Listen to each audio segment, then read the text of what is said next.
Friends, today మాది వచ్చేసి బెండకాయ సాంబారు.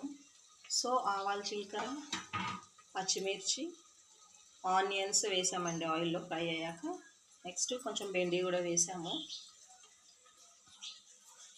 అందులోకి వచ్చేసి చింతపండు రసం.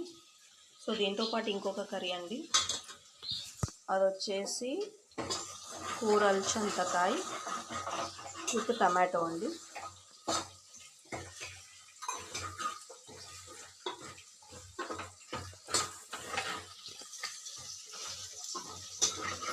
సో సమ్మర్లో ఎక్కువ మట్టుకు మనకు చారు సాంబార్ లాంటివి అయితేనే తినాలనిపిస్తుంది కదా ఫ్రెండ్స్. సో డైలీ మా ఇంట్లో 2 కర్రీస్ ఉంటాయండి. ఇలాగే మోస్ట్లీ మేము ఇలానే ప్రిఫర్ చేస్తాము. దీంతో పాటు పెరుగు చారండి.